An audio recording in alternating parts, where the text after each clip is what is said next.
Hello everyone and welcome to Snap Take. This is Glazer, just like it is basically every day. Today, we're going over 4 great decks. We're going to kick it off with Hela, but then I have a deck that plays kind of like Hela that I think is actually better. We're going to be going over the top of the meta in today's video. Starting with this deck from Wempo.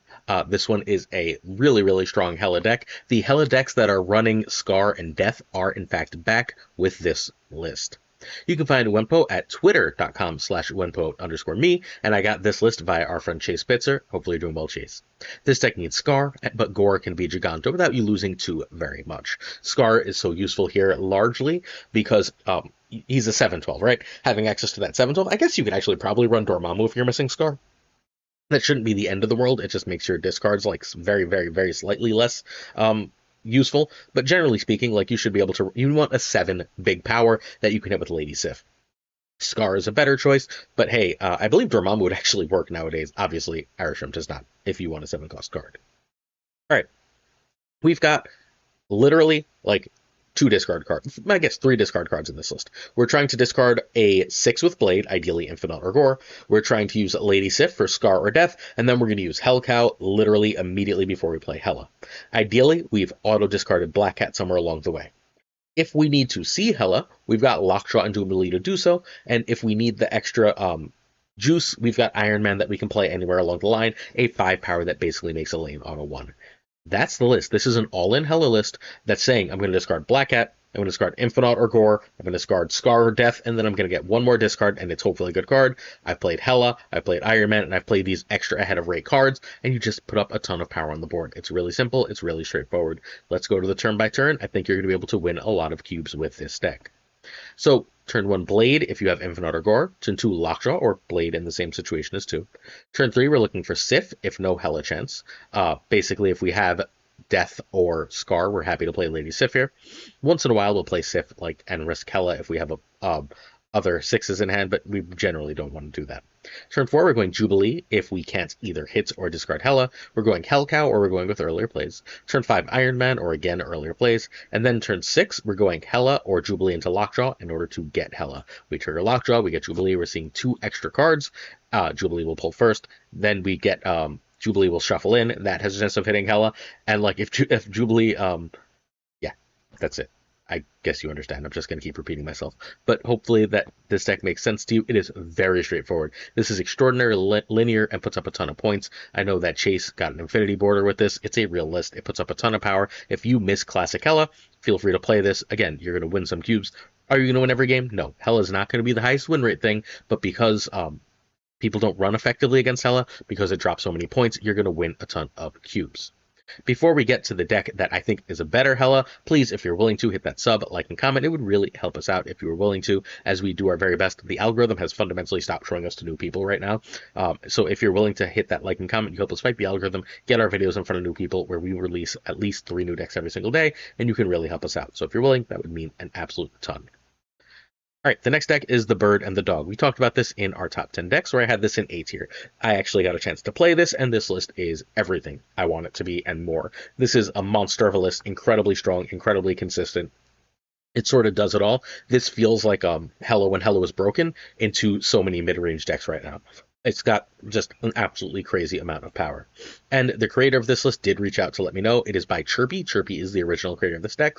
So props for this deck that has become a really popular deck. Then it should absolutely be a Metaforce. This deck does need Men on Web, Redwing, and Luna. If you don't have Red Hulk or Hulkling, you can go Magneto, Hulk, you can go Gore. You're just looking for whatever the biggest 6 drops are. Zorn can be Cloak, Blink can be Dracula or Jubilee, and Surge can be Armor. So I know that this is like reasonably expensive, right? This is in fact a reasonably expensive deck. That's fine. If you want the cheaper version, well, Hela is still perfectly effective and very cheap. This deck, however, has like a low 60% win rate in top 10% infinite, while Hela ends up with like a low 50% win rate with a similar cube rate. So I think that this deck is just strictly better. So Metaweb and Zorn are here literally for 1 card. That 1 card is Redwing. You are using Redwing as a way to cheat a power card into play. That's it. It's really simple. You want to use Redwing and get Red Hulk, Hulkling, or even better, Gigantor Infinite. You do that, you're way ahead. Lockjaw is another way to cheat cards in. Once you've like if you've used Red Wing, you don't have much use for Madam Web. You don't have much use for Zorn. Sometimes you're not going to need Cosmo if you know they're not running Shang, et cetera, et cetera. You get the idea here. Just throw them into a lockjaw and try and find yourself a 6-drop. Surge gives you the chance of a 6 on 5 or a Blink on 4, both of which are incredible. If you play, for example, let's say you just play a Cosmo on 3, and then you've got a Surge to Blink on 4, you'll automatically get one of your 6-drops out, incredibly strong. That kind of thing wins a ton of games. Surge is just really here and really powerful in making sure your curve works. Zorn is our other Red Wing card. Again, we only really have 2 here, so we do want to make sure one hits Red Wing. But Zorn is nice because like Zorn will always work with Red Wing as long as there's space on the board, and there's basically always space on the board. Clog's not really in the matter right now. Zorn once used, or Zorn once Red Wing is used, is not really a useful card for you, but hey, it's not the end of the world. It can occasionally disrupt an opponent. You are running a ton of 6-drops, and some of them are going to need to come out before turn 6, thus Cosmo protects them. Red Wing is one of our 4 ramp cards, 5 ramp cards in this list. We got Lockjaw, we got Surge, we got Red Wing, we got Luna, we got Blink. That's 5 different ramp cards. Luna lets us go straight into Blink to get a 6-drop. Only 6-drops are the option here. Luna also is just a 3/6, which is pretty good. And Luna finally lets us play a 6 on turn 5. All of those are obviously awesome. So a thing you could do, right, would be Luna on turn 3 into Blink, who cares, get a 6-drop. Then on turn 5, you can drop a Giganto. And then if you played Zorn earlier, you can play a 6 on 6. Sorry, you can play a Red Wing on Zorn on 6. And play Cosmo to also protect that previously played 6-drop. That kind of thing is just how you play this deck. It's so much power. Blink is about as good as she has ever been here. Basically, you've got like 3 threes, right? If you get Blink away any of those threes, you're guaranteed a 6. There is nothing else to get. Red Hulk is 6 big. Hulkling is 6 big with extra upside, though a little bit of extra downside. Giganto is 6 big, and Infinite is 6 huge. That's it. You want to get at least 2 or 3 of those out, and you have a million ways of cheating them out in this list. It's a beaut. Play it, live it, love it. I think you're going to be really excited for it. The only thing to be sort of careful of is if Lockjaw hits Red Wing and you don't have Madam Web, you could end up losing that Red Wing and having some trouble. But outside of that, this deck just puts up a ton of power. Obviously, be wary of Shang-Chi. So this is a 59% win rate in 120 games. The win rate has actually gone up since I shared it just a little bit to like a 60-point-something% win rate. Turn 1, you want to pass. Turn 2, Lockjaw over Madam Web, which is more or less equal to Zorn over Surge. Turn 3, we're going Luna over Red Wing on Madam Web, Red Wing on Zorn, obviously, if we have the right cards. Turn 3, we're going Blink or 3. Turn 4, we're going Blink, or we can play Madam Web or Zorn plus Red Wing, or we can just drop a 6. We can also throw any extra cards we have into Lockjaw without any concern at this point. Turn 6, we're going to go with our last play is just going to be any turn 6 we can play, but we can also just like throw a Red Wing into that Zorn on the last turn. Remember, we have to do it on turn 5 as Madam Web, but on turn 6, we can just immediately throw it into Zorn and drop a Cosmo or whatever else we want to get out of our hand to get all the big stuff out. Bada bing, bada boom. I love Red Wing. This deck is completely serious and completely powerful. If you just are sick of losing to mid-range nonsense, if you're like, Sarah Monkey is really annoying, all those lists are really annoying, this list just goes straight over the top. Cosmo is a card that those decks can't really deal with in a real way, and while you just put up too much power, you generally only really have power in one lane, so it's really easy to throw Prio. You throw Prio, you get Cosmo in that lane that you're going to get your one early big card out in, and then you just drop big stuff in your other lane last turn. Win the game of Snap. I love this list. Play this list. This needs to have 1,000 games by next week because it is one of the best lists in all of Marvel Snap. Again, props to Chirpy. Hey, we're on to giving away our Mr. Fantastic Season Pass. So if you would like a free Mr. Fantastic, you'll have to do a sub, like, and comment. Your comment on this video enters you to win Mr. Fantastic. We're going to give away 5 Mr. Fantastic over the coming week in order to make sure as many people as possible get their hands on Season Pass Surge. All right, Sizer also has been back into the top 5. He is literally ranked 5 right now. He's playing the original Sizer move. We had a different version of this a few days ago. He was playing that version in Conquest. This has been his latter version. He basically took out armor and went back to Goliath, so we're just going to go over how to play it. It is otherwise the same functional deck. Hellion and Cloak give you so much extra like leeway in this list. It's completely absurd. You can find Sizer at twitch.tv/Sizer2654. He's been number 1 in the world like 7 times and number 2 like 6 times. He's one of the best players and certainly the best move player around. You only really need Madam Web here. Hellion can be Fan Fei. Topaz can be Aranya, Iron Fist, or Doctor Strange. Alright, so Ghost Spider is your, oh no, I accidentally clogged myself. They got rid of my Madam Web. They've done something stupid to my topaz. Anything along those lines, Ghost Spider is your escape plan. You sometimes need that original move. The other thing I really like to use her with is you can use her to pull a card back into a topaz lane, or you can use her to pull a card back into a Madam Web lane, both of which are obviously extremely powerful. Every extra move counts more here. Torch, Dagger, and Vulture are the cards you want to move in this list. They scale up ridiculously when you move them. Torch is the biggest power, but obviously has the extra vulnerability to Killmonger, which is fairly prominent, so keep that in mind. Vulture and Dagger get big, but if the people are playing like Hela decks and such, Dagger is smaller because they just don't have as much power to grab from her. Madam Web is your repeatable move card along with Topaz.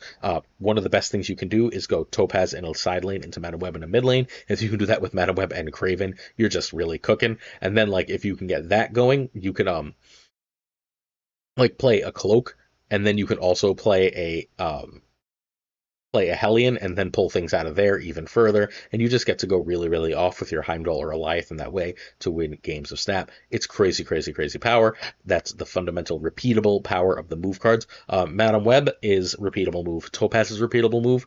Cloak and Hellion aren't repeatable, but they are mass moves. They will move 2 to 3 cards. Craven is one of the most important cards to move because you can slam multiple moves onto Craven, leaving him often about as big as Dagger. I like to get Craven to a 2/9 so that and leave him in a lane that I know they're going to Shang, because that 2/9 is often enough to win that game. I don't have to often worry about Shang-Chi though, because Cosmo and Eliath take care of that nonsense for me. Eliath in particular on Madam Web is incredibly, incredibly powerful. Saying your Shang-Chi is dead, your Killmonger is dead, so on and so forth, are just incredible. I was able to beat a Invisible Woman Sarah list with this without too much trouble, just because like Cosmo is so freaking strong and Eliath is so freaking strong against Invisible Woman. And of course we have Heimdall as our last turn. Oops, we have 40 power everywhere. Have a great day card. All right, so with this, Sizer is 22 and 10 is 69% win rate. Turn 1 pass, turn 2 Web over Craven, mid if you can for both. You'll also drop a Torch here, but you'd really rather wait for Topaz. Turn 3 Topaz, and look at all the snap conditions here over Cosmo or Vulture. Turn 4 we want movers on Topaz into Web or Craven. We can also, if we had to play like a Vulture on turn 3 or a Torch earlier, we can also go with Craven and Cloak here, and just sort of move them onto Cloak, and then we can go Hellion and move all the cards off Cloak onto Hellion, giving ourselves multiple big cards, and then we end with either Eliath or Heimdall in order to win the game. This deck does wants to be playing from ahead. If it does play from ahead, it puts up more points than anything. Today's theme is going over the top. That's what these lists do. They go absolutely over the top of the meta. I think Move right now is just the best deck. Straight up, I think Move right now is the best deck in Marvel Snap. I'm not sure the exact right 12 for it because we have 3 different versions that are all like slightly different. We have the 2 Eggy versions, the Eggy version and the 2 Sizer versions. But whatever the version is, that's the best. I think not move bounce is in like an almost untouchable place in the metagame unless Mercury really, really comes back in a major way. And right now, she's just not that prominent. Before we go forward, please check out a stream at twitch.tv/PulseGlazer. I'm in the process of moving to Vietnam, so it might be a little bit before I'm able to stream again, but I'm almost certainly going to stream at least Tuesday. Although I'm having a taco night, so it might be late. We'll be almost surely streaming at least Tuesday, and I'm definitely streaming Wednesday, where we are doing the new season preview podcast with the Pirate King Tucker. So check out twitch.tv/PulseGlazer, please. In addition, our season pass question is: give me your best travel advice. What advice do you have for someone traveling? Anything you got, let me know. Our last Merlin winner is HSCPP19. Please reach out to me through whatever means in order to claim your Merlin. We are also giving away a PAX code this week, but you have to follow at youtube.com/@comicbookclick, where some of my friends release a bunch of comic videos, and I'm releasing one video a week there about a new card in order to help promote that channel. Finally, don't forget the streams. Last deck is Ika Cooks. All right, maybe we're not going all over the top. This one is really good against the Hela stuff, against the Red Wing stuff. That's why we're featuring it here. This one is kind of a monster. This is also like Nicholas Scratch is finally a halfway decent card, so we had to feature this as just a way to like show off what these decks can do. Ika has been crushing with this. This deck has been around, so we're not the first to it like we are for these other lists, but this list is absolutely awesome and definitely worth playing. You can find the creator of this list at twitch.tv/IkaMTS. You need Werewolf, Agamotto, Merlin, and Luna for this list. Those 4 are not negotiable. Nicholas Scratch can be Hydra Bob or Zabu. Kate or Sam can be Surge and a 1. Jeff can be Nightcrawler, and Gwenpool can be Cohorty. Okay. Nicholas Scratch is here. You play Merlin spells, you play Agamotto, you generally have about a 1/5. You're perfectly happy to drop him and get a 1/5. If he gets destroyed, so be it. You weren't doing anything those turns anyway. Quinjet gives you Agamotto spells cheaper. Agamotto spells cheaper are freaking broken. Particular the Balthak spell, if you can get that. Like sometimes you can get it on turn 2. That's completely silly, and you win that game 90% of the time. Sam is just decent power. A 2/6 that scales is nice, while also, remember, Sam's shield is great for images of icon. Can't give you extra triggers of important cards. Kate also gives you really a lot of images of icon stuff, while also giving you cheap ways to move around werewolf. Jeff goes into Professor X lane, while also giving you cheap way. Just being real, like without any extra shenanigans. You can just drop him into that lane, and he's also just an amazing target for any kind of buffs. Merlin moves around your werewolf some more, and can transform Professor X into a 6-drop, meaning your opponent can't play in that lane, and then even if they're ahead, all of a sudden you've got a 6-drop there, which is incredibly strong. Or you could use him to move the werewolf into that lane. Werewolf is obviously just a big power card in this list. We're using Merlin, we're using Kate, we're using the Agamotto spells to move him around for a ton of power. Luna lets us ramp to Professor X. Obviously very, very powerful in this list because we have so many ways of stealing that Professor X lane, from the Merlin spells to the Jeff to the Agamotto spells to the Werewolf. Remember that spells can now be played in Professor X's lane, and cards can be moved in, so that's a lot of power. This is weak to that move list for that reason, the previous list, but it's really strong against the other two, because Hela and Redwing aren't bringing big cards into that lane. Unless Redwing was already there to start. Don't play Professor X in the lane, they have Redwing sitting. From there, we go with Enchantress, just a nice way to get rid of things that try to go over the top of you, because you really only have to find a way to win one lane, generally speaking, because Professor X should close off one. Gwenpool gives you extra and unpredictable power levels, which is very nice. I'm not against Kahori here because we have our Kate Bishop and our Merlin as a replacement, but either way, we're fine. Professor X, again, shuts down a lane, and that's the most important card on the list. And Agamotto is here. It's nice to have access to a 5 big, but what he really does is he gives us the Balthak, which lets us do crazy Professor X combos, and he gives us the Images of Icon, which lets us do a bunch of other combos, like multiple Gwenpools, for example. All of these cards just together are Sing. This list is really, really awesome. So turn 1, Quinjet over Nicholas Scratch. Turn 2, Merlin over Kate over Sam over Jeff. Turn 3, Werewolf or Luna. Werewolf is almost always a snap if the locations are good. Luna is a snap if you've got X. Turn 4, Professor X over Werewolf and Moves or Gwenpool. Turn 5, Professor X or buff cards. Icon and Balthak are fine. Turn 6, Enchantress plus spells, Jeff, whatever you can. And then you usually win. Turn Professor X into a big card, move Werewolf 2 or 3 times there, Enchantress off their big stuff, and win the damn game. Bada bing, bada boom. This deck is awesome. I don't know what else to say. Ika has been on fire this season. I told Ika to make sure he watched yesterday's video where he featured like 4 of his decks in the top 10. He was like, I don't know what to say. I've just been really, really on fire this season. He has. The meta is really open, and this sort of openness with a lot of creativity is where Ika shines. You need to be checking out Ika because he's cooking on a day-to-day basis in this meta, just absolutely crushing with multiple new decks, including this one, which is fundamentally like Professor X Spells is a new archetype in the game, and Professor X Spells Werewolf is a real deck. Ika has cooked. If you're interested in some gameplay, especially while I've been so busy, please check out the stream team. Today is Saturday, so hopefully Fafler Newman should be alive at around 10 a.m. Eastern. Make sure you check him out. And if you'd like to see some more games tomorrow, our friend Obi should be live at about 1 p.m. tomorrow. All right. Question of the day. Bear mode asks my favorite hips. We've got 3 today. I'm actually going to do 3 today and 3 tomorrow. So first, we've got Agent Coulson. Agent Coulson is just, I love that he's holding Captain America's shield. I love his completely ridiculous gun. The, semi-serious look on his face. This feels absolutely perfect to Agent Coulson for me. Kate Bishop is one of my favorite Marvel characters. I like that the gloves are completely right. We've got the pizza dog with the pizza flying everywhere, which is amazing, especially if you've ever read the Matt Fraction Hawkeye run, which is one of the best Marvel runs ever. And then, of course, we have Mobius with the Vote Loki pin, with the little machine from the Loki TV show, and the alligator Loki on him.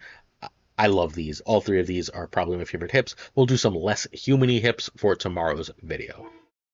Certain tiers of support on our Patreon come with on-air thanks. I gotta say thank you to a bunch of people. First, Jonesy Snap 22, our patron of the month. Make sure you check him out on YouTube, please, where he releases amazingly funny and cool Marvel Snap videos.